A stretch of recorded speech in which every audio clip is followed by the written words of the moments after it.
الله أكبر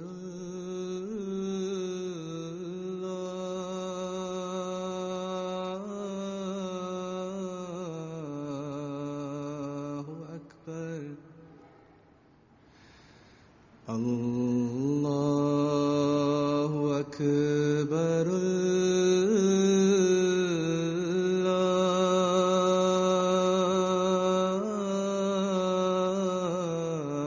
الله أكبر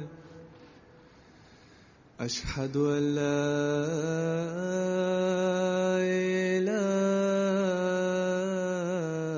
إله إلا الله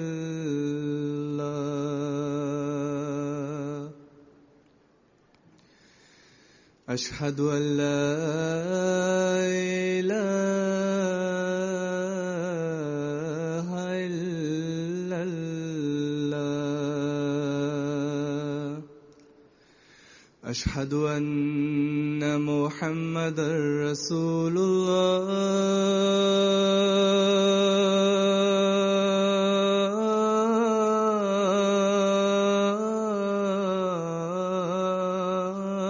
الله أشهد أن محمدًا رسول الله حي على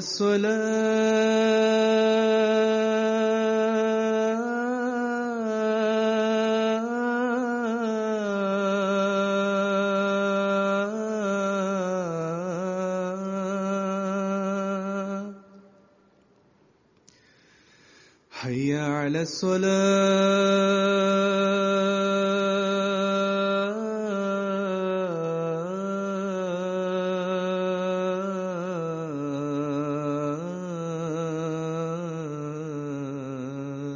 الصلاة حي على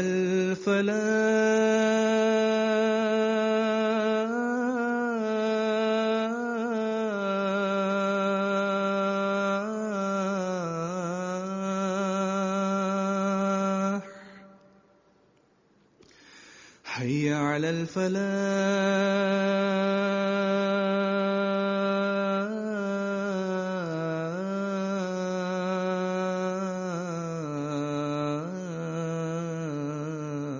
الفلاح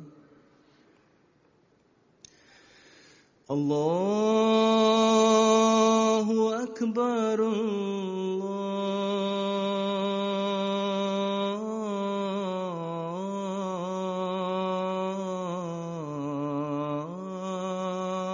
الله أكبر لا إله إلا الله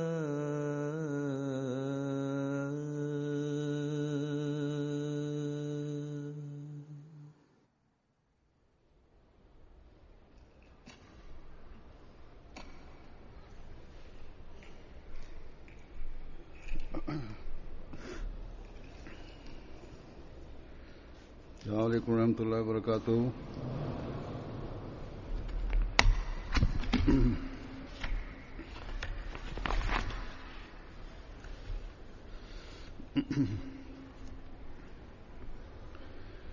أشهد أن لا إله إلا الله وحده لا شريك له وأشهد أن محمدًا عبده ورسوله أما بعد فأعوذ بالله من الشيطان الرجيم بسم الله الرحمن الرحيم الحمد لله رب العالمين الرحمن الرحيم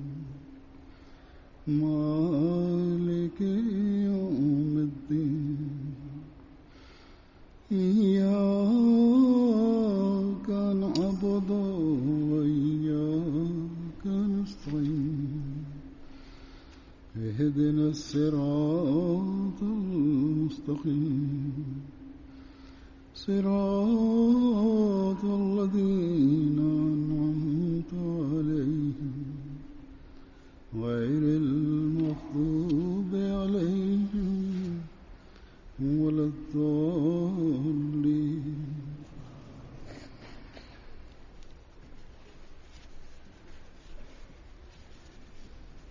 இன்று அல்லாவின் அருளால் அஹ்மதியா ஜமாத் ஜெர்மனியின் ஆண்டு மாநாடு இந்த குத்பாவுடன் ஆரம்பமாகிறது.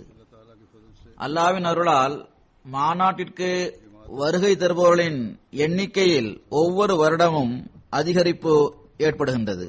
இந்த வருடமும் அதிகரிப்பு ஏற்படும் என்று எதிர்பார்க்கின்றேன். அதிகரிப்பு ஏற்படவும் வேண்டும். ஏனென்றால் ஹஜ்ரத் வாக்களிக்கப்பட்ட மசீஹ் அலைஹிஸ்ஸலாம் அவர்களும் இது தொடர்பாக மீண்டும் மீண்டும் ஜமாத்திற்கு கவனமூட்டியுள்ளார்கள். எல்லா அஹ்மதிகளும் இந்த மாநாட்டில் கலந்து கொள்ள வேண்டும் என்று கூறியுள்ளார்கள். எனவே எவ்வாறு ஜமாத்தின் எண்ணிக்கை அதிகரித்துக் கொண்டிருக்கின்றதோ அவ்வாறே மாநாட்டிற்கு வருகை தருபவர்களின் எண்ணிக்கையும் அதிகரிக்க வேண்டும். இதற்காக கஷ்டங்களை சகித்தவாறு மக்கள் வர வேண்டும். நீங்கள் நட்பாக்கியம் பெற்றவர்களாக இருக்கின்றீர்கள். அல்லாஹு தாலா மாநாட்டிற்கான சந்தர்ப்பத்தை உங்களுக்கு வழங்கியுள்ளான். பாகிஸ்தானில் மாநாட்டிற்கு தடை விதிக்கப்பட்டிருக்கின்றது. அதனால் அங்குள்ள அகமதிகள் நிம்மதி இழந்து விடுகின்றனர். அந்தோ இந்த தடைகள் முடிவுக்கு வந்துவிட்டால் நாமும் அங்கு மாநாடுகளை நடத்தலாம். மேலும் ஹஜ்ரத் மஸீஹ் மவ்ஊத் அலைஹிஸ்ஸலாம் அவர்கள் மாநாடுகளின் நோக்கங்களாக கூறியுள்ளவற்றை பெற முயற்சி செய்யலாம். நாமும் மாநாட்டில் கலந்து கொள்பவர்களுக்காக ஹஜ்ரத் மஸீஹ் மவ்ஊத் அலைஹிஸ்ஸலாம் அவர்கள் செய்துள்ள துஆக்களை பெறக்கூடியவர்களாக ஆகலாம் என்று அவர்கள் ஏங்குகின்றனர். இங்கு சில விருந்தினர் பாகிஸ்தானிலிருந்து வந்துள்ளனர். அவர்களில் ஆண்களும் பெண்களும் என்னை சந்தித்தனர். நாங்கள் இந்த அருள்களிலிருந்து விலகி இருக்கின்றோம் என்று கூறியவாறு அவர்களில் சிலர் தேம்பி தேம்பி அழுதனர். எங்களுக்கும் இந்த அருள்கள் கிடைக்க துஆ செய்யுங்கள் என்றனர். நான் எப்போதும் கூறுவது போன்றே பாகிஸ்தானில் உள்ள அகமதிகள் விரைவாக இந்த துன்பங்களிலிருந்து வெளியேற வேண்டும் என்றால் முன்பை விட அதிகமாக அவர்கள் அல்லாஹ்வின் முன்பு குனிய வேண்டும். அல்லாஹ் விரைவாக தனது அருளுக்கான வழிவகைகளை செய்வானாக. அநீதி இழைப்போர்களின் அநீதி மற்றும் எதிரிகளின் எதிர்ப்பிலிருந்து நமக்கு ரட்சிப்பை வழங்குவானாக. இவையெல்லாம் துஆக்கள் மூலமே நடக்கும். இதை தவிர இந்த விஷயங்களை பெறுவதற்கு வேறு எந்த ஆயுதமும் இல்லை. எவ்வாறு இருப்பினும் இங்கு வசிக்கின்ற உங்களிடம் நான் கூறிக்கொண்டிருந்தேன், நீங்கள் நட்பாக்கியம் பெற்றவர்களாக இருக்கின்றீர்கள். அல்லாஹு தாலா உங்களுக்காக இந்த ஏற்பாட்டை செய்துள்ளான். நீங்கள் மாநாடுகளை நடத்துகின்றீர்கள், எல்லா இஸ்திமாக்களையும் நடத்துகின்றீர்கள், எல்லா அளவிலும் கூட்டங்களையும் நடத்துகின்றீர்கள். எனவே இந்த விஷயத்திற்காக நீங்கள் அல்லாஹ்வுக்கு நன்றி செலுத்துங்கள்.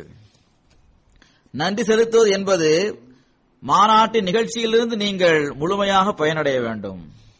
மாநாட்டின் நாட்களிலும் அதற்கு பிறகும் எந்த நல்ல விஷயங்களை நீங்கள் பார்த்தீர்களோ கேட்டீர்களோ அவற்றை உங்களது வாழ்க்கையின் ஒரு பகுதியாக ஆக்கிக் கொள்ளுங்கள். ஹஜ்ரத் வாக்களிக்கப்பட்ட மஸீஹ் அலைஹிஸ்ஸலாம் அவர்கள் மாநாட்டின் நோக்கம் பொறுமையுடன் மார்க்க அறிவை தேடுவது மற்றும் மார்க்கத்திற்கு முன்னுரிமை தருவது என்று கூறியுள்ளார்கள்.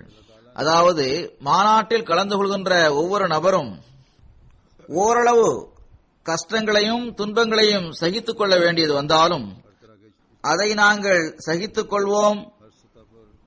எங்களிடம் இப்படி நடந்து கொள்ளப்பட்டது, அப்படி நடந்து கொள்ளப்பட்டது என்று பொறுமையின்மையின் எந்த ஒரு சொற்களையும் நாவில் கொண்டு வர மாட்டோம் என்ற எண்ணத்துடன் வர வேண்டும். பொதுவாக இங்கு டியூட்டி கொடுப்பவர்கள் தங்கள் கடமைகளை நிறைவேற்ற முயற்சி செய்கின்றனர். எவரிடம் குறை இருக்கின்றதோ அவர்களுக்கு நான் மீண்டும் நினைவூட்டுகின்றேன், பொறுமையுடனும் சகிப்புத்தன்மையுடனும் அல்லாஹ்வின் விருப்பத்தை பெறுவதற்காக உங்கள் கடமைகளை நிறைவேற்றுங்கள்.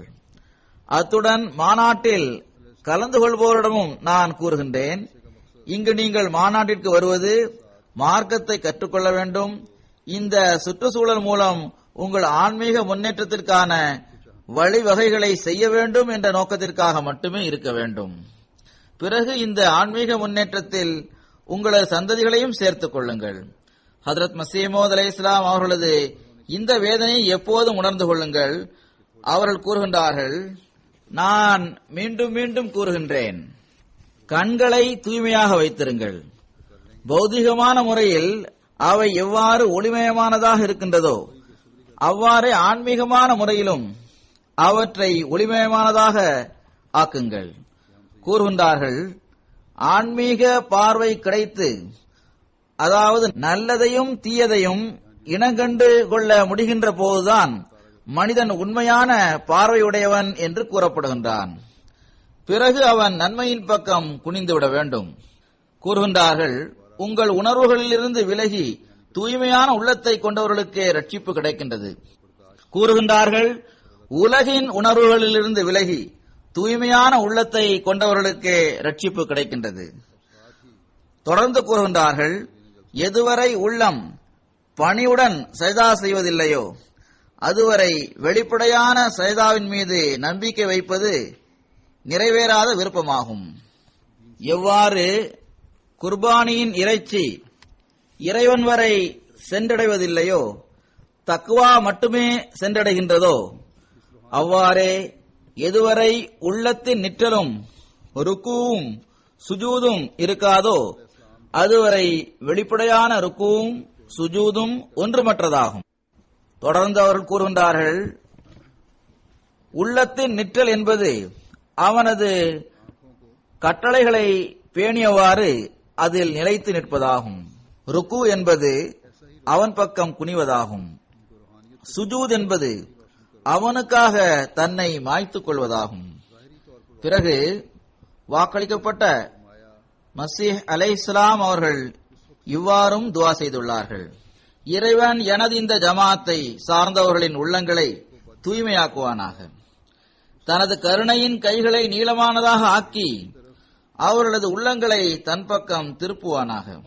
ஹஜ்ரத் மஸீஹ் மவ்ஊத் அலைஹிஸ்ஸலாம் அவர்களிடம் நமது செயல் சீர்திருத்தத்திற்காக இத்தகைய உள்ளத்தின் உணர்வுகளும் இந்த வேதனையும் இந்த துஆக்களும் தான் இருந்திருக்கின்றது.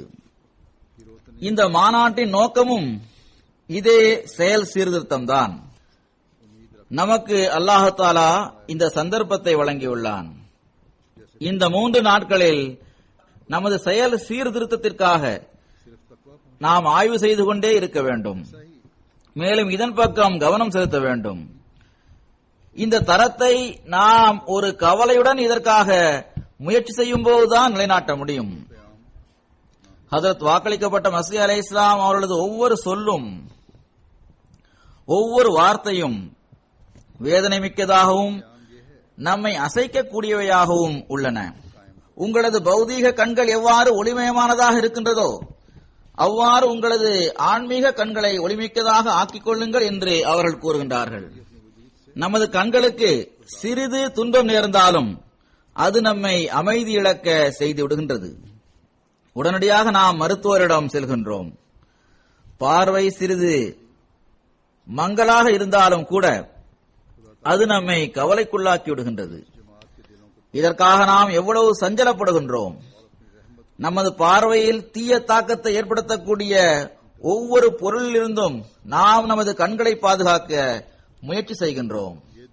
நமது ஆன்மீக கண்களின் பிரகாசத்திற்காகவும் அதை ஆரோக்கியத்துடன் வைப்பதற்காகவும் இதுபோன்ற முயற்சியை நாம் செய்கின்றோமா?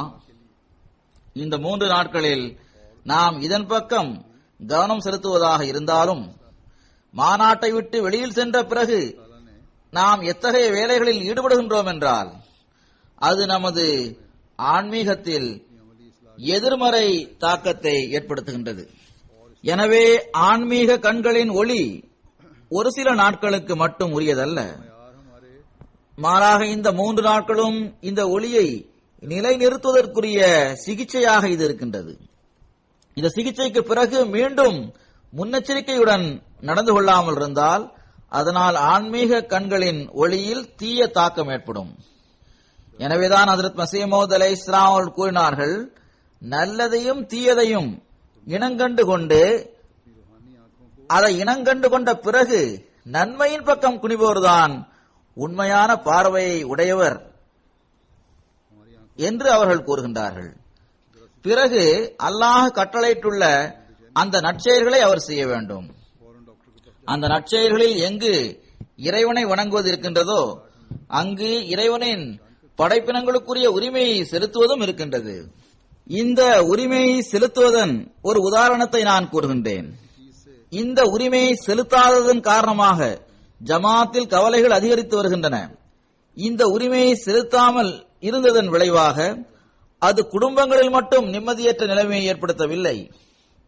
மாறாக பாகிஸ்தானிலிருந்து அல்லது மற்ற இடங்களிலிருந்து திருமணமாகி இங்கு வருகின்ற பல பெண்களுக்கு அவர்கள் தமது வீடுகளிலிருந்து தொலைவில் இருப்பது அவர்களை மிகவும் துன்பத்தில் ஆழ்த்தி இருக்கின்றது. பிறகு பாகிஸ்தானில் இருக்கும் இவரது பெற்றோர்களுக்கு இவர்களுக்கு ஏற்படும் கவலையின் காரணமாக தூக்கம் இல்லாமல் ஆகிவிட்டது. சில இளைஞர்களிடமிருந்தும் கூட இந்த அநீதிகள் இழைக்கப்பட்டிருந்தாலும் கணவர் அல்லது கணவரின் தாய் தந்தையர் கொடுமைகள் இழைத்தாலும் அநீதிகளில் தாய் தந்தையரின் பங்குதான் அதிகமாக இருக்கின்றது. ஆனால் ஆண் தான் ஆணாக இருப்பதினால் தனது கடமைகளை செய்ய, தனக்கு ஏற்பட்டுள்ள இழப்புகளை நிறைவு செய்ய முயற்சி செய்கின்றார். அதற்காக அவருக்கு துன்பம் ஏற்பட்டாலும் சரியே, ஆனால் அவரது நேரம் இதில் கழிந்து விடுகின்றது. ஆனால் பெண்ணுக்கு சமுதாயத்தின் பார்வை கூட துன்பத்தை தரக்கூடியதாக இருக்கின்றது. நான் ஏற்கனவே கூறியது போன்று அந்த பெண்ணுக்கு பின்னால் இருக்கின்ற அவளது பெற்றோர் தனிமையில் கவலை அடைகின்றனர். எனவே தெரிந்து கொண்டே எவ்வித காரணமும் இன்றி தங்களது சுய பெருமைக்காக அத்தகைய செயல்களை செய்கின்றவர்கள் அவர்கள் எந்த பிரிவினரை சார்ந்தவராக இருந்தாலும் அவர்கள் இறைவனுக்கு அஞ்ச வேண்டும்.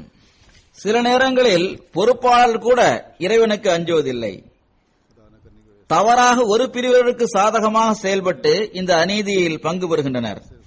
எனவே இறைவனுக்கு அஞ்சியவாறு ஒவ்வொருவரும் தங்களை ஆன்மீக நோயிலிருந்து பாதுகாத்துக் கொள்ள வேண்டியது அவசியமானதாகும்.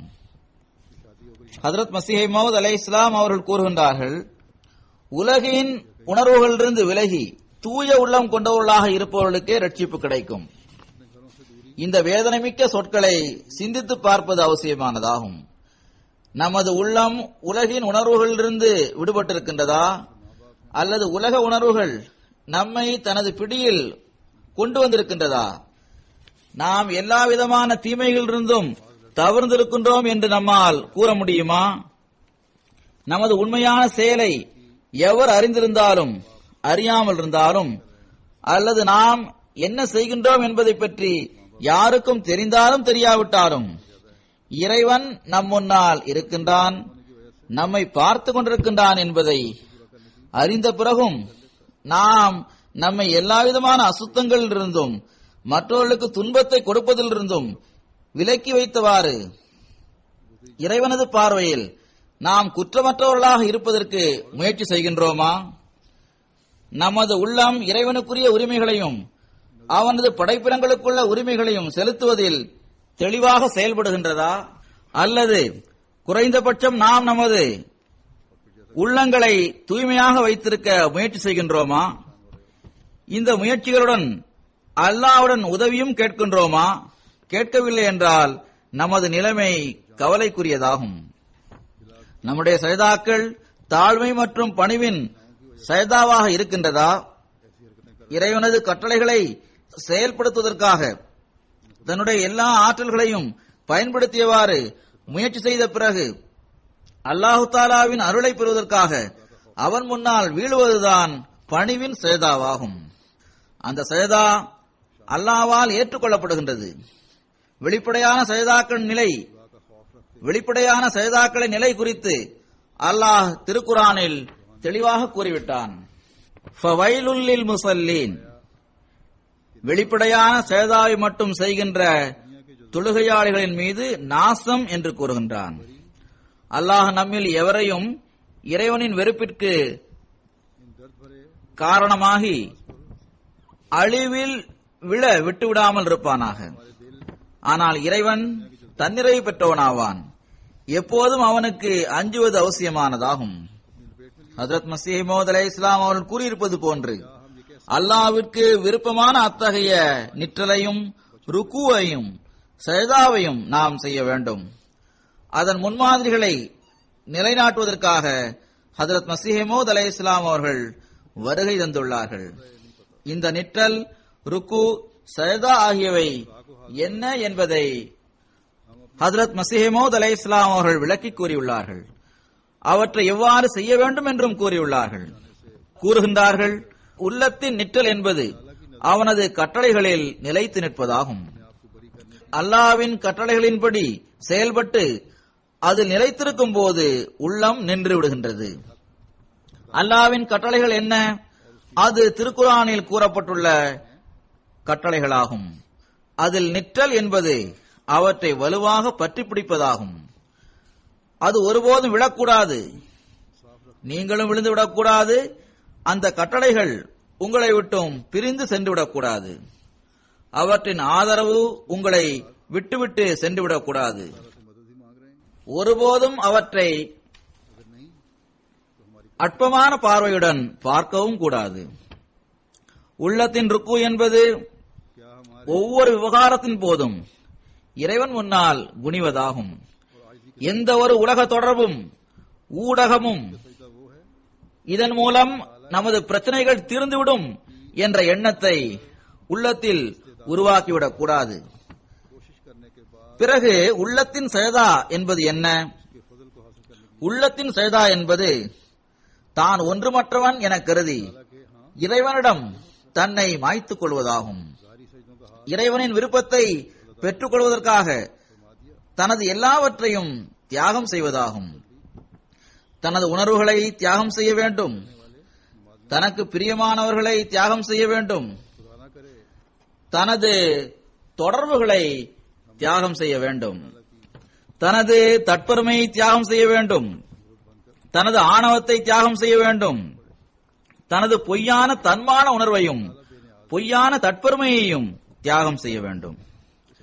எந்த விஷயங்களை நீங்கள் உங்களது தன்மான உணர்வு என்று கருதுகின்றீர்களோ அவை உங்களை இறைவனை விட்டும் தொலைவில் கொண்டு சென்று விடுகின்றது. அதை தியாகம் செய்ய வேண்டியது வரும். தன்மான உணர்வை வெளிப்படுத்த வேண்டும் என்றால் அது மார்க்கத்திற்கான தன்மான உணர்வாக இருக்க வேண்டும். அல்லாஹ்வின் கட்டளைகளுக்கு எதிராக எவராவது நடக்க முயற்சி செய்தால் பிறகு அங்கு தன்மான உணர்வை வெளிப்படுத்தி காட்ட வேண்டும். அதாவது நமது ஒவ்வொரு செயலும் எவ்வாறு ஆகிவிட வேண்டும் என்றால் அல்லது அவ்வாறு ஆக்கும் முயற்சியில் நாம் ஈடுபட வேண்டும் என்றால் அவை நமது உள்ளங்களை தூய்மைப்படுத்த வேண்டும். ஹஜ்ரத் மஸீஹ் மவ்ஊத் அலைஹிஸ்ஸலாம் அவர்கள் கூறுகின்றார்கள், நான் எனது ஜமாத்திடம் இதையே விரும்புகின்றேன், இதையே எதிர்பார்க்கவும் செய்கின்றேன். அதாவது இறைவன் தனது கருணையின் கைகளை நீளமானதாக ஆக்கி ஜமாத்தில் உள்ள நபர்களை வியப்பில் ஆழ்த்தி விடுவான். அவர்கள் கூறுகின்றார்கள், எவர் இந்த நிலைமைகளை பெற முயற்சி செய்வதில்லையோ அவருக்கு என்னுடன் எந்த தொடர்பும் இல்லை. நம்மில் எவரும் ஒருபோதும் ஹஜ்ரத் மஸீஹ் மவ்ஊத் அலைஹிஸ்ஸலாம் அவர்களுடன் உள்ள தனது தொடர்பை துண்டித்துக் கொள்கின்ற மக்களை சார்ந்தவர்களாக இல்லாமல் இருக்கும்படி இறைவன் செய்வானாக. மாறாக நம்மில் ஒவ்வொருவரும் நாம் ஹஜ்ரத் மஸீஹ் மவ்ஊத் அலைஹிஸ்ஸலாம் அவர்களுடன் வைத்துள்ள தொடர்பை எவ்வாறு மேலும் வலுவானதாக ஆக்கிக் கொள்ள முடியும் என்பதற்காக முயற்சி செய்பவர்களாக இருப்போமாக. எனவே ஏற்கனவே நான் கூறியது போன்றே மாநாட்டிற்கு வருபவர்கள் இந்த நாட்களில் தங்களை ஆய்வு செய்து பார்க்க வேண்டும். எந்த அளவு நாம் ஹஜ்ரத் மஸீஹ் மவ்ஊத் அலைஹிஸ்ஸலாம் அவர்கள் நம்மிடம் விரும்புகின்ற அந்த தரத்தை பெற முயற்சி செய்கின்றோம் என்று பார்க்க வேண்டும். மாநாட்டின் நாட்களில் இந்த சுற்றுச்சூழலை அல்லாஹ் தந்துள்ளான். அதாவது அல்லாஹ்விற்குரிய உரிமைகள் மற்றும் அடியார்களுக்குள்ள உரிமைகள் ஆகிய இரண்டையும் செலுத்துவதை செயல் மூலம் வெளிப்படுத்தி காட்ட முடியும். பிறகு செயல் மூலம் வெளிப்படுத்தி நாம் காட்டுபவற்றை வாழ்க்கையின் நிரந்தர பகுதியாகவும் ஆக்குவதற்கு முயற்சி செய்ய வேண்டும். இன்ஷா அல்லாஹு தாலா இந்த மாதத்தின் இறுதியில் ரமலான் மாதமும் ஆரம்பமாகிறது. அது செயல் தர்பியத்திற்கான மாதமாகும். இந்த நாட்களின் பரக்கத்துகளை அருளுக்குரிய ரமலானின் மகத்தான பரக்கத்துகளுடன் சேர்ப்பதற்கு முயற்சி செய்தால் அதன் மூலம் ஒரு ஆன்மீக புரட்சி நம்மிடம் ஏற்பட முடியும்.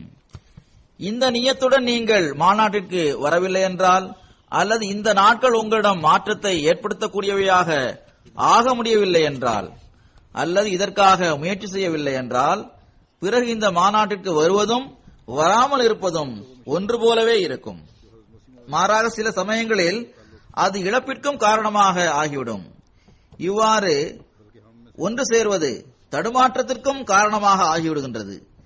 ஹஜ்ரத் இரண்டாவது கலிஃபத்துல் மஸீஹ் ரலியல்லாஹு அன்ஹு அவர்கள் ஹஜ்ரத் மஸீஹ் மவ்ஊத் அலைஹிஸ்ஸலாம் அவர்களின் காலத்தில் நடந்த ஒரு சம்பவத்தை எடுத்து கூறியுள்ளார்கள்.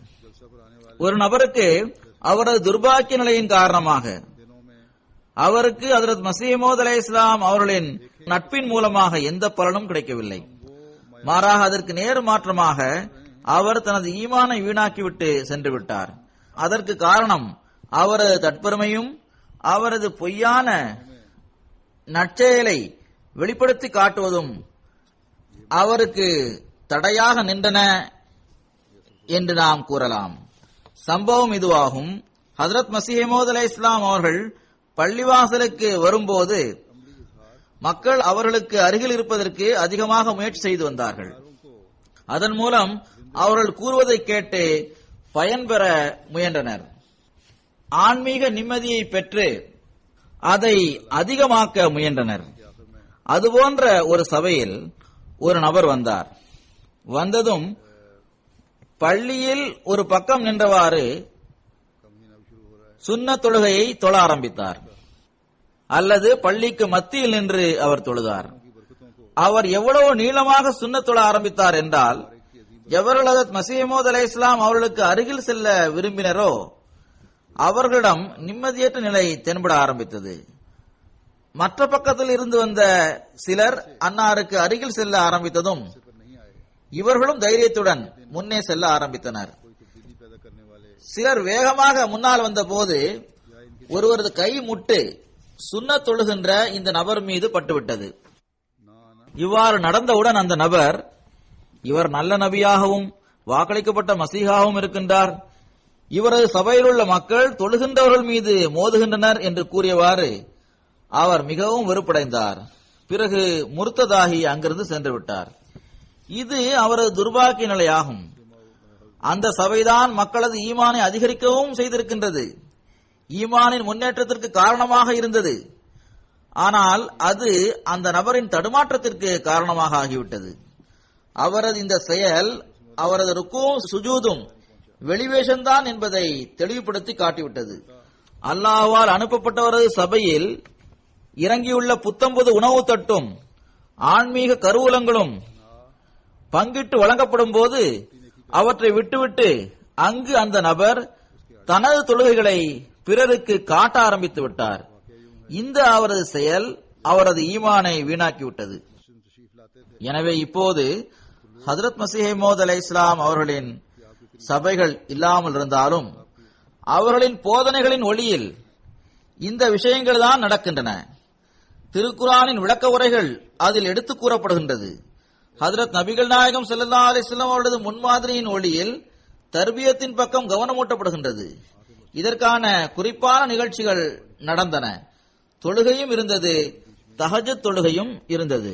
எல்லா நிகழ்ச்சிகளும் அதற்குரிய நேரத்தில் நடந்தது. ஒவ்வொரு நிகழ்ச்சியிலும் குறிப்பிட்ட நேரத்தில் ஒவ்வொருவரும் கலந்து கொள்ள வேண்டும். அதிலிருந்தும் பலன் பெற முயற்சி செய்ய வேண்டும். ஏதாவது ஒரு காரணத்தால் தொழ முடியாமல் போய்விட்டால் ஒரு மூலையில் சென்று தொழ முயற்சி செய்ய வேண்டும். அதன் காரணமாக குறித்த நேரத்தில் நிறைவேற்றப்படாத அந்த தொழுகைகளுக்கு எந்த பாதிப்பும் ஏற்படாது. அவ்வாறு அதன் காரணமாக மக்கள் அமைதியாக அமர்ந்தவாறு மாநாட்டு நிகழ்ச்சிகளை கேட்பதற்கு இடையூறாகவும் அது இருக்காது. நினைவில் கொள்ளுங்கள், அமலே சாலிஹ் என்பது சந்தர்ப்பத்திற்கும் இடத்திற்கும் ஏற்ப செய்யப்படுகின்ற அந்த பொருத்தமான நற்செயலாகும். அவ்வாறு இல்லை என்றால் தவறான சந்தர்ப்பத்தில் செய்யப்படும் செய்கையானது அதன் தவறான விளைவின் காரணமாக ஈமானில் தடுமாற்றம் ஏற்படுவதற்கு காரணமாகவும் ஆகிவிடலாம். அந்த நபர் சுருக்கமாக தனது தொழுகையை தொழுது முடித்துவிட்டு ஹஜ்ரத் மஸீஹ் மவ்ஊத் அலைஹிஸ்ஸலாம் அவர்களது சபையில் வந்து அமர்ந்திருந்தால் அவரது இந்த செயல் பொருத்தமான நற்செயலாக இருந்திருக்கும். தனது ஈமானை வீணாக்குவதிலிருந்தும் அவர் தப்பியிருப்பார். இந்த விஷயத்திலிருந்து இந்த பாடமும் நமக்கு கிடைக்கின்றது. பொறுமையும் சகிப்புத்தன்மையும் ஈமான் வீணாகுவதிலிருந்து நம்மை காப்பாற்றுகின்றது. இந்த நாட்கள் நீங்கள் சரியாக இருக்கும் நிலையில் கூட ஒருவரிடமிருந்து ஏதாவது துன்பம் உங்களுக்கு நேர்ந்தால் கை முட்டுப்படுவதுடன் மட்டுமின்றி பெரும் துன்பங்கள் வந்திருந்தாலும் கூட பொறுமையுடனும் சகிப்புத்தன்மையுடனும் நீங்கள் நடந்து கொள்ள வேண்டிய நாட்களாக இருக்கின்றன. நீங்கள் எதற்காக இங்கு வந்துள்ளீர்களோ அந்த நல்ல நோக்கத்தை அடைவதன் பக்கம் நீங்கள் கவனம் செலுத்த வேண்டும். மாநாடுகள் நடைபெறும் போது சில நேரங்களில் இந்த பொறுமையின்மையின் காரணமாக சில மக்கள் பரஸ்பரம் ஒருவர் மற்றவருடன் கடுமையாக நடந்து கொள்கின்றனர். அது சில நேரங்களில் சண்டை போடுகின்ற நிலைக்கு வந்துவிடுகின்றது. இதன் காரணமாக சண்டை போடுபவரை பற்றி தெரிந்ததும் அதன் விளைவாக அவருக்கு எதிராக நடவடிக்கையும் எடுக்கப்படுகின்றது. சில நேரங்களில் இது அவர்களுக்கு மேலும் தடுமாற்றத்தை ஏற்படுத்தி விடுகின்றது. ஏனென்றால் பிறகு அங்கு தற்பெருமை மிகைத்து விடுகின்றது, ஈமானும் வீணாகி விடுகின்றது. எனவே ஏற்கனவே நான் கூறியது போன்றே சில நேரங்களில் இந்த மாநாடு அருளுக்கு பதிலாக ஒருவரை அல்லாஹ்வை விட்டு விலக்கி தொலைவில் கொண்டு செல்வதற்கு காரணமாக ஆகிவிடுகின்றது, இழப்பிற்கு காரணமாக ஆகிவிடுகின்றது, ஈமான் வீணாகுவதற்கு காரணமாக ஆகிவிடுகின்றது. ஆனால் பொறுமை, சகிப்புத்தன்மை மற்றும் மாநாட்டில் கலந்து கொள்வதற்கான உண்மையான நோக்கம் ஆகியவை கண்முன்னால் இருந்தால் பிறகு நமது ஈமானில் மட்டும் முன்னேற்றம் ஏற்படுவதில்லை, மாறாக பலரது ஈமானின் முன்னேற்றத்திற்கும் மற்றும் ஹிதாயத்திற்கும் மனிதன் காரணமாக ஆகிவிடுகின்றான். அல்லாஹ்வின் அருளால் இப்போது அஹ்மதியத்தின் உலகில் ஒவ்வொரு இடத்திலும் மாநாடுகள் நடக்கின்றன. 20க்கும் மேற்பட்ட நாடுகளில் மாநாடுகள் நடக்கின்றன. பல்வேறு சமுதாயங்களுடனும் இனங்களுடனும் தொடர்புள்ள ஹஜ்ரத் வாக்களிக்கப்பட்ட மஸீஹ் அலைஹிஸ்ஸலாம் அவர்களை ஏற்றுக்கொண்டவர்களின் காரணமாக உலகில் பரவுகின்ற நேர்வழியானது அவர்களையும் நம்மையும் இறைவன் முன்னிலையில் குனியக்கூடியவர்களாக ஆக்குகின்றது. ஏதாவது ஒரு துர்பாக்கியசாலி தனது ஈமானை வீணாக்குவோராக இருந்தால் அதற்கு எதிரில் நூற்றுக்கணக்கான நட்பாக்கியம் பெற்றவர்கள் ஈமான் கொள்பவர்களாகவும் இருக்கின்றார்கள். இதற்கான உதாரணம் ஹஜ்ரத் மஸீஹ் மவ்ஊத் அலைஹிஸ்ஸலாம் அவர்களின் காலத்திலும் இருந்தது, இன்றும் இருக்கின்றது. இப்போது நான் ஒரு உதாரணத்தை எடுத்துக் கூறுகின்றேன். ஆயிரக்கணக்கான மைல்கள் தொலைவில் இருக்கும் மக்கள் கூட பிறருக்கு நேர்வழி கிடைப்பதற்கு காரணமாக இருந்திருக்கின்றார்கள். ஆனால் ஈமானில் அவர்கள் முன்னேறுகின்றனர்.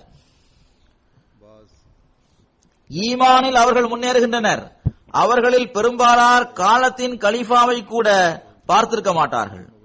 யார் பார்த்திருந்தார்களோ அவர்களும் கூட காலத்தின் கலீஃபாவை பார்த்ததிலிருந்து இப்போது 25 அல்லது 30 வருடங்கள் ஆகிவிட்டன. ஆனால் பிறரது நேர்வழிக்கு காரணமாக அவர்கள் எவ்வாறு ஆகியுள்ளனர், ஈமானில் எவ்வாறு முன்னேறியுள்ளனர் என்பதை பார்த்து வியப்பாக இருக்கின்றது. செரேலியோனில் நடைபெற்ற ஒரு சம்பவம். கோட்கொலோ ரீஜனின் முபல்லிக் அவர்கள் எழுதுகின்றார்கள், கேசக் சீஃப் டம்னுடைய சீஃப் இமாம் அவர்களும் டெபுட்டி சீஃப் இமாம் அவர்களும், டெபுட்டி சீஃப் இமாமின் பெயர் ஷேக் ஆதம் ஆகும், அவர்களும் ஜமாத்தின் பெரும் எதிரிகளாக இருந்து வந்தனர். நமது உள்ளூர் மௌல்விமான ஷேக் இப்ராஹிம் தூரே சாஹிப் அவர்கள் இவர்களிடம் ஜமாத்தை பற்றி பேசி வந்தார்கள். செரேலியோன் ஆண்டு மாநாடு அருகில் வந்தது. நான் மௌல்வியிடம் சீஃப் இமாம் அவர்களையும் டெபுட்டி சீஃப் இமாம் அவர்களையும் விருந்தினர்களாக மாநாட்டில் வருவதற்கு அழைப்பு விடுங்கள் என்று கூறினேன். சீஃப் இமாம் அதை மறுத்துவிட்டார். ஆனால் டெபுட்டி சீஃப் இமாமான ஷேக் ஆதம் சாஹிப் அவர்கள் அழைப்பை ஏற்றுக்கொண்டார். பிறகு இவர் மாநாட்டிற்கு வந்தார். போவு என்ற இடத்தில் மாநாடு நடந்தது. டெபுட்டி சீஃப் இமாமான ஷேக் ஆதம் சாஹிப் அவர்கள் இவ்வாறு கூறுகின்றார்கள்: இந்த மக்கள் இவ்வளவு செலவு செய்து எந்த விஷயத்திற்காக இங்கு ஒன்று சேர்ந்துள்ளார்கள் என்று நான் சிந்தித்து பார்த்தேன். ஆனால் மாநாட்டிற்கு முந்தைய நாளில் மக்கள் தஹஜ்ஜுத் தொழுவதற்காக ஒன்று சேர்ந்த போது அது ஒரு மிகப்பெரிய கூட்டமாக இருந்தது. பிறகு தஹஜ்ஜுத் தொழுகையில் திருக்குர்ஆன் ஓதுவதை கேட்டேன். மக்கள் இறைவன் முன்னிலையில் துஆ செய்தவாறு அழுவதை பார்த்தேன். அப்போது எனது உள்ளம் உருகியது. இந்த அடையாளங்களும் மக்கள் இறைவணக்கத்தில் இந்த அளவு மூழ்கியிருப்பதும் இவர்கள் உண்மையாளர்கள் என்பதை தெரிவிக்கின்றது. இது உண்மையான மக்களின் ஜமாத் ஆகும். உலக நோக்குடைய மற்றும் பொய்யர்களின் ஜமாத் அல்ல என்று எனக்கு தெரிந்துவிட்டது என்று கூறினார். பிறகு முபல்லிக் சாஹிப் கூறுகின்றார்கள்: மாநாட்டின் முதல் அமர்வு முடிந்ததும் உங்களுக்கு மாநாடு எப்படி இருக்கின்றது, நீங்கள் என்ன உணர்ந்துள்ளீர்கள் என்று நான் கேட்டேன். அதற்கு அவர், நான் ஜமாத் சகோதரர்கள் மற்றும் ஜமாத்தின் மரபுகள் ஆகியவற்றை பார்த்து மிகவும் நல்ல தாக்கத்திற்கு ஆளாகியுள்ளேன். நான் அகமதி ஆகிவிட்டேன். எனது எல்லா சந்தேகங்களும் அகன்றுவிட்டன என்று அவர் கூறினார். திரும்பி சென்று தமது பகுதியில் அவர் தப்லீக் செய்தார். அஹமதியா ஜமாத் எதற்கேற்ப செயல்படுகின்றதோ, எதனை பரப்புகின்றதோ அதுவே உண்மையான இஸ்லாம் ஆகும் என்று கூறினார். அவரது இமாம் அவரிடம் வெறுப்படைந்து அவரை தன்னிடமிருந்து வெளியேற்றிவிட்டார். அதற்கு இவர், எனக்கு இப்போது உண்மை கிடைத்து விட்டது. நான் ஜமாத்திற்காக எல்லாவற்றையும் விட்டுவிடுவேன், உண்மைக்கு ஆதரவாக இருப்பேன் என்று கூறினார். அல்லாஹ்வின் அருளால் இந்த பகுதியில் இவர் மூலமாக அதிகமாக மக்கள் ஜமாத்தில் இணைந்தனர். ஒரு மாநாடு ஒரு நபரை அகமதியாக்கியது. அதன் காரணமாக அவர் மூலமாக நூற்றுக்கணக்கான மக்களுக்கு அகமதியாவதற்கும் காலத்தின் இமாமை ஏற்றுக்கொள்வதற்கும் உள்ள தௌஃபீக் கிடைத்தது.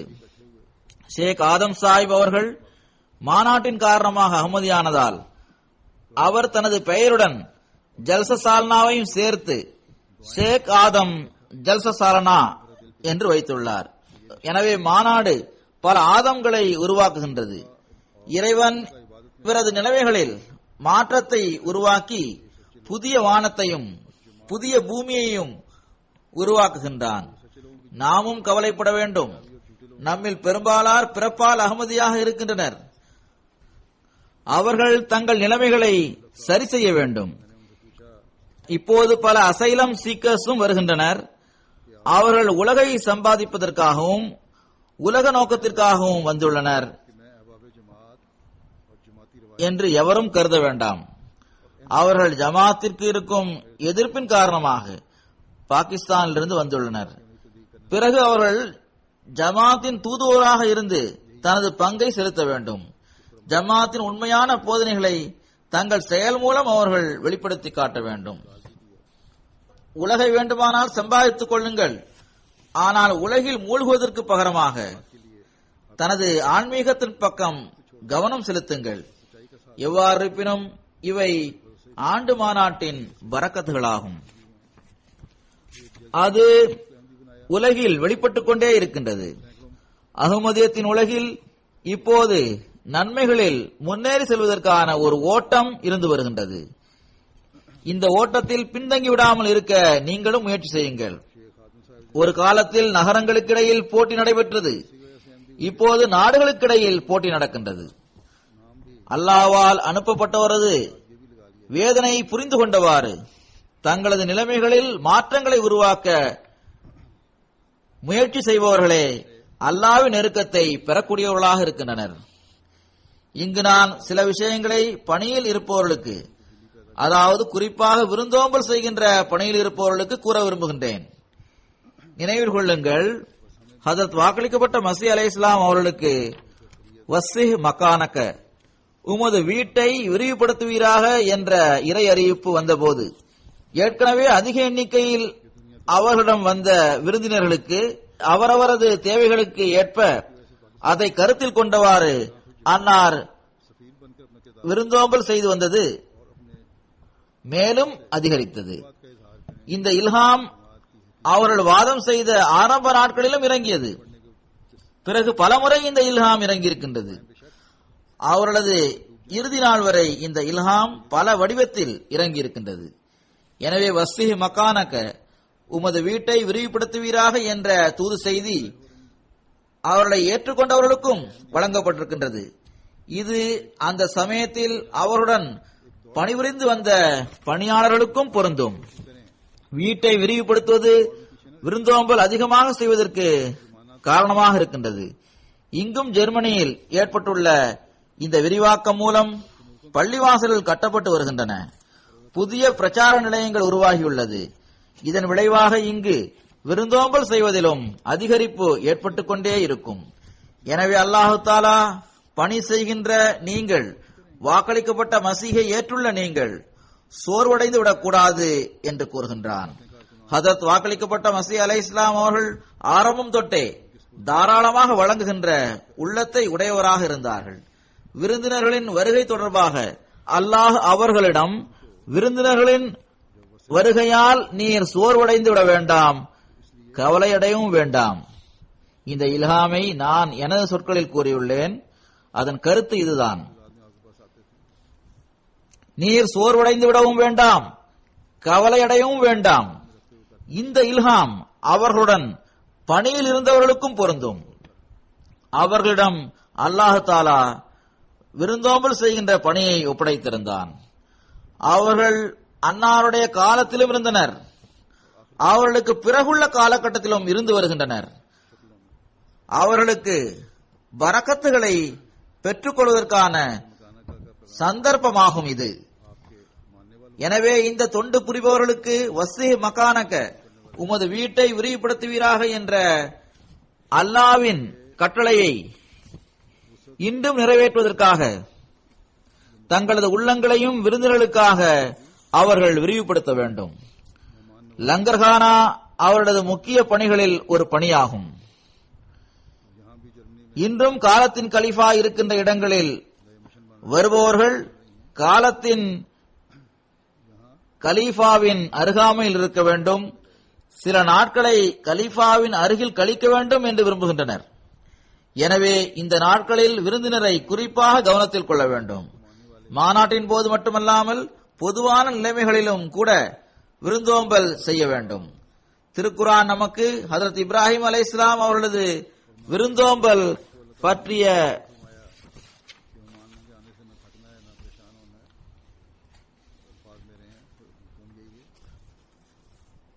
ஹஜரத் இப்ராஹிம் அலைஹிஸ்ஸலாம் அவர்களின் விருந்தோம்பல் பற்றிய செய்தியை தெரிவிக்கின்றது. விருந்தினர்களிடம் விருந்தோம்பல் செய்ய வேண்டுமா வேண்டாமா என்று ஒருபோதும் கேட்கக்கூடாது. எந்த வகையான செலவுகளுக்கும் அஞ்சக்கூடாது. எந்நிலையிலும் விருந்தோம்பல் செய்ய வேண்டும். அவரது சுகத்தை கருத்தில் கொள்ள வேண்டும். ஹஜரத் நபிகள் நாயகம் ஸல்லல்லாஹு அலைஹி வஸல்லம் அவர்களும் குறிப்பாக விருந்தோம்பல் தொடர்பாக போதனை செய்துள்ளார்கள். அன்று மதீனாவில் வசிக்கின்ற அவர்களது சஹாபாக்கள் வெளியிலிருந்து வந்த விருந்தாளிகளின் சுகத்தை கருத்தில் கொண்டு செயல்பட்டார்கள். தங்களது சுகத்தை விட அதிகமாக விருந்தினர்களின் சுகத்தை கருத்தில் கொண்டு செயல்பட்டார்கள்.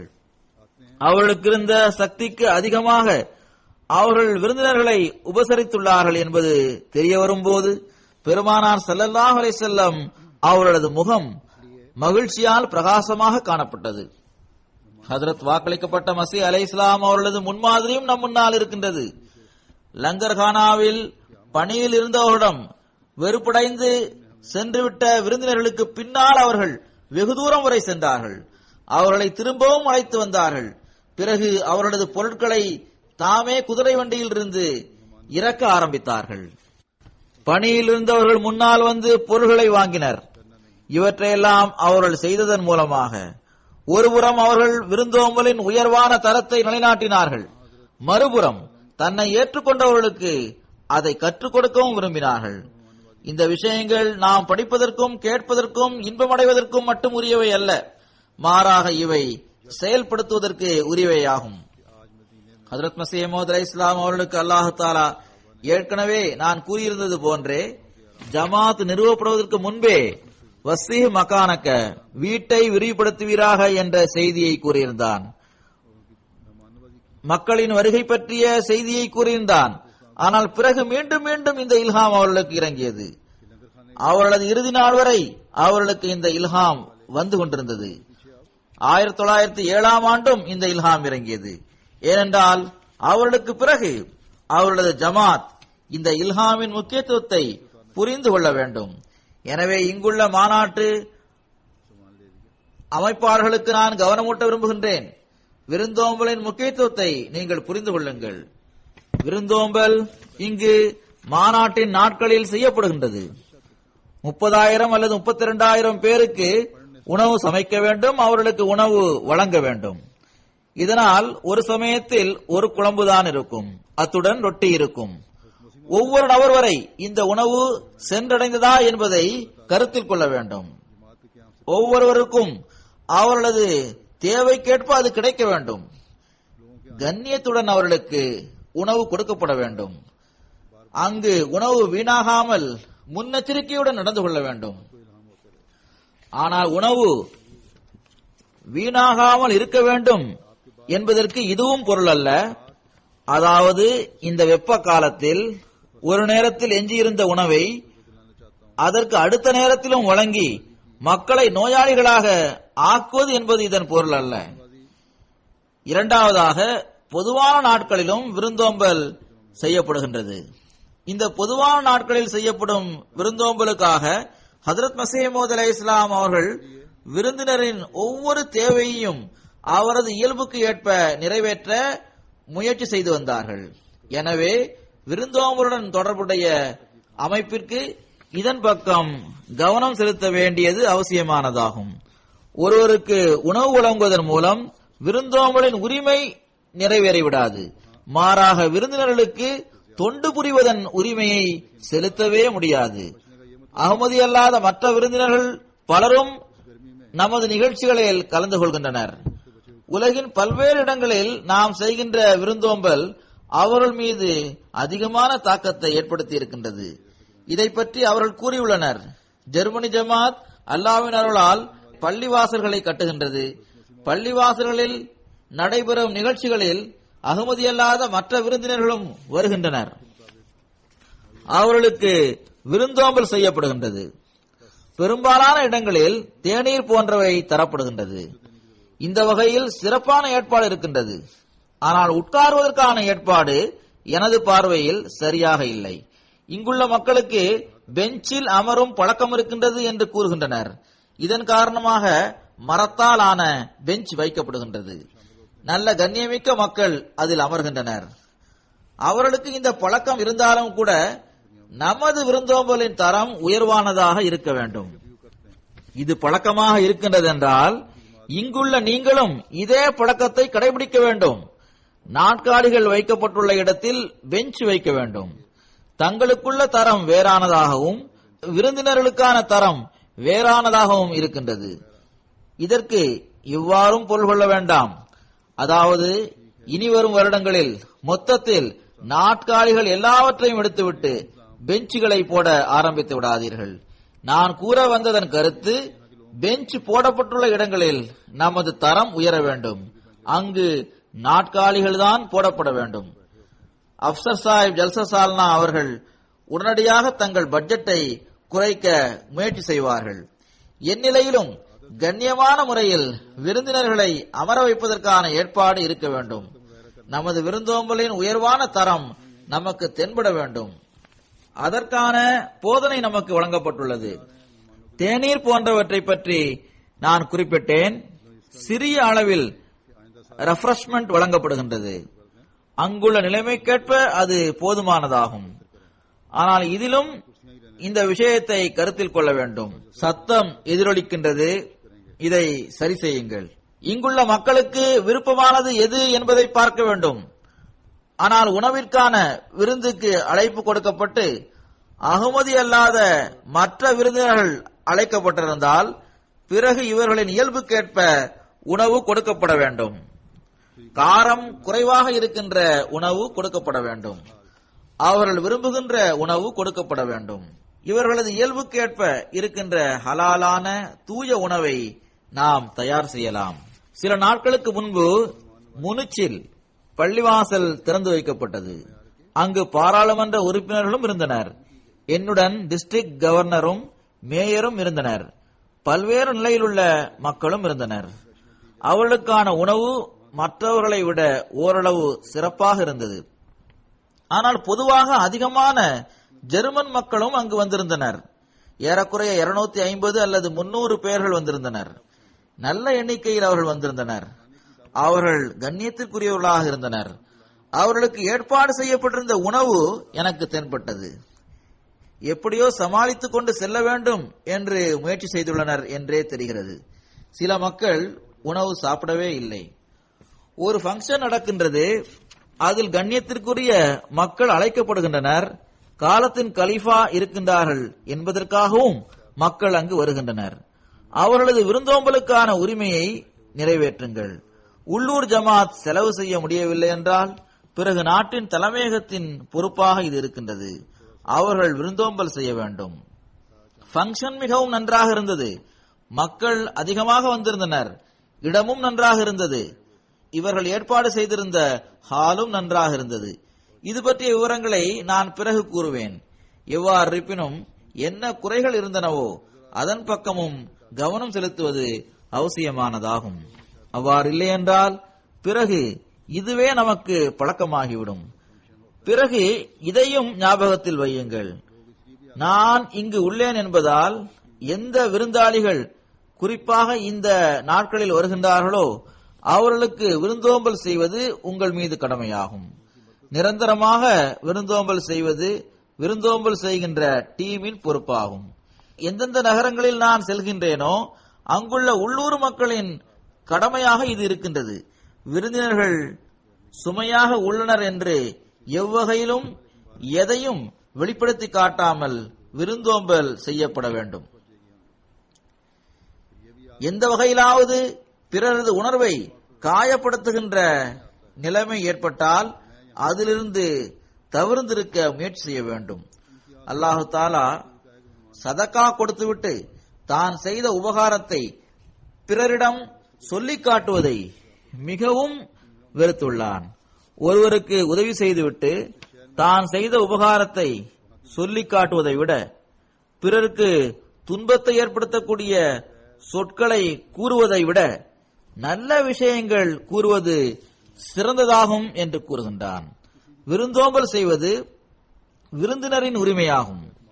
அவருக்கு விருந்தோம்பல் செய்துவிட்டு அது பற்றிய விஷயங்களை சொல்லிக் காட்டுவது என்பது மிகவும் கீழ்த்தரமான செயலாகும். சில மக்கள் இப்படிப்பட்ட செயல்களை செய்கின்றனர்.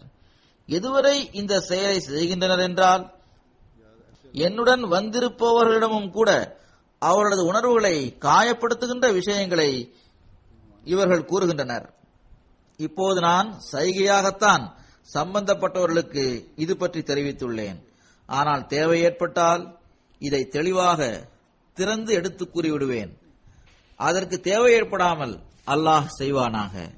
அதன் மூலமாக பொறுப்பில் உள்ளவர்களுக்கு முதலிலேயே உணர்வு வர வேண்டும். ஆனால் இதனோடு யாருக்கு தொடர்பு இருந்தாலும் அந்த நபர் தனது தவறை புரிந்து கொண்டு இஸ்திக்ஃபார் செய்வார்கள் என்று நான் நம்புகின்றேன். அல்லாஹ் பணிபுரிகின்ற அனைவருக்கும் அறிவையும் புரியும் திறனையும் வழங்குவானாக. அவர்கள் தமது கடமைகளை அவன் வழங்கியுள்ள போதனைகளுக்கு ஏற்ப செய்யக்கூடியவர்களாக இருப்பார்களாக. ஆண்டு மாநாட்டுடன் தொடர்புள்ள இந்த விஷயத்தையும் நினைவில் வையுங்கள். உங்களில் ஒவ்வொருவரும் உங்களது சுற்றுச்சூழலை கண்காணிப்பது அவசியமானதாகும். மாநாட்டில் கலந்து கொள்கின்ற ஒவ்வொருவரும் டியூட்டியில் இருக்கின்ற பணியாளர்களுக்கு முழுமையான ஒத்துழைப்பை வழங்குங்கள். பாதுகாப்பு தொடர்பான பிரச்சனைகள் இப்போது எல்லா இடங்களிலும் இருக்கின்றது. எனவே விழிப்புடன் இருப்பது அவசியமானதாகும். அல்லாஹ் இந்த மாநாட்டை எல்லா வகையிலும் வெற்றி பெற செய்வானாக. இதில் கலந்து கொள்கின்ற அனைவருக்கும் இந்த மாநாட்டுடன் தொடர்புடைய அந்த அருள்களை சேகரிக்கக்கூடியவர்களாக ஆக்குவானாக. ஹஜ்ரத் மஸீஹ் மவ்ஊத் அலைஹிஸ்ஸலாம் அவர்களின் வருகையின் நோக்கத்தை நிறைவேற்றுபவர்களாக நாம் இருப்போமாக. அவர்களுக்கு தமது ஜமாத்துடன் இருக்கின்ற எதிர்பார்ப்புகளை நாம் நமது வாழ்வின் அங்கமாக ஆக்கிக் கொள்வோமாக. அல்லாஹு தாலா இதற்கான தௌஃபீக்கை நமக்கு வழங்குவானாக.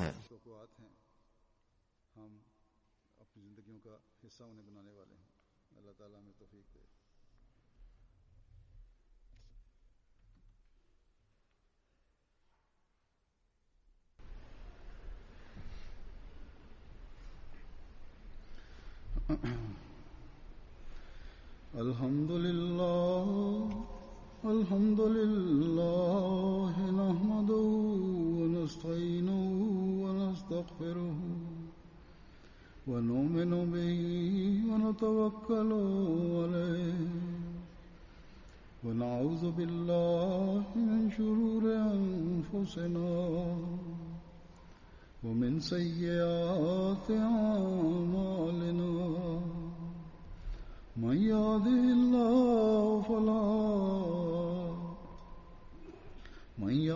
الله فلا مضل له ومن يضلل فلا هادي له ونشهد أن لا إله إلا الله ونشهد أن محمدا عبده ورسوله عباد الله رحمكم الله إن الله يأمر بالعدل والإحسان وإيتاء ذي القربى وينهى عن الفحشاء والمنكر والبغي يعظكم لعلكم تذكرون اذكروا الله يذكركم وادعوه يستجب لكم ولذكر الله